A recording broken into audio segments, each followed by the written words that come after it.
মহালয়াৰ এই পবিত্ৰ ক্ষণত সকলোৱে একেবাৰে পুৱা খোৱা পাতিৰ পৰা উঠি পেলাই দেৱীৰ বন্দনা শ্ৰুতি শ্ৰৱণ কৰিব লাগে।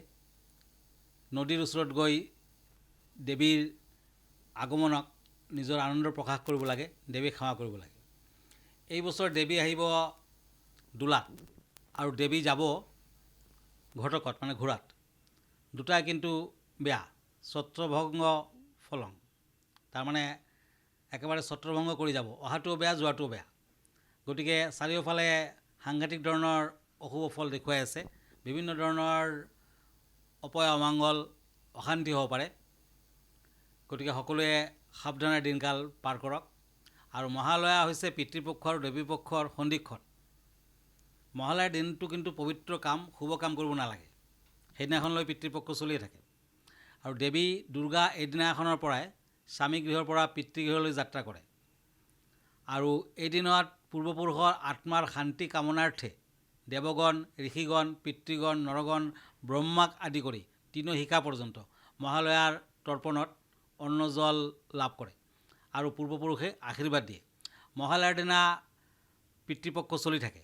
গতিকে ঘৰ, নতুন বয়বস্তু, গাড়ী ঘোঁৰা আদি কিনিব নালাগে, ক্ৰয় কৰিব নালাগে। এই দিনটোত নিৰামিষ আহাৰ গ্ৰহণ কৰিব লাগে। প্ৰিয়জনৰ ফটোৰ সন্মুখত আমিষ খাদ্য আৰু ফল ফুল আদি দিব লাগে, তেওঁলোকক তৰ্পণ কৰিব লাগে। দৰিদ্ৰক খোৱা বস্তু দিব লাগে, পশু পক্ষীক খোৱা বস্তু দিব লাগে। বিষ্ণু নাম আৰু গীতা পাঠ কৰিব লাগে।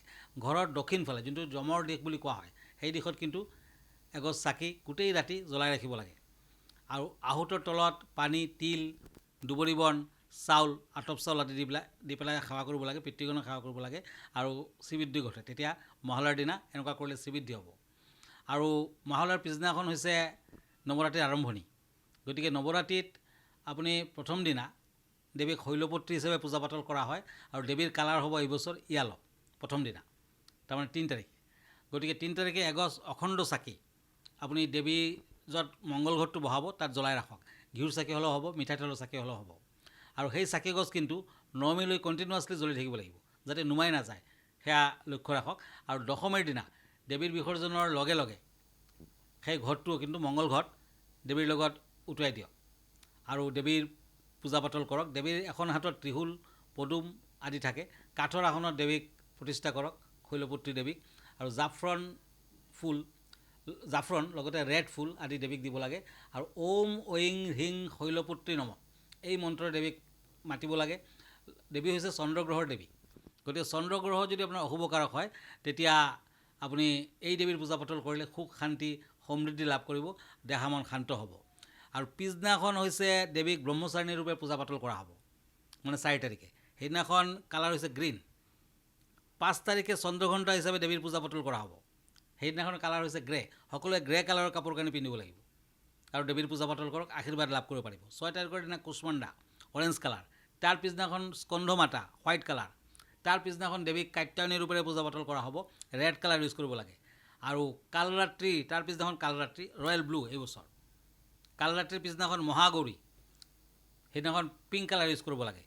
আৰু সিদ্ধিদাত্ৰী মানে লাষ্ট ডে, দেৱীৰ এইবছৰৰ কালাৰ হ'ল পাৰ্পল কালাৰ।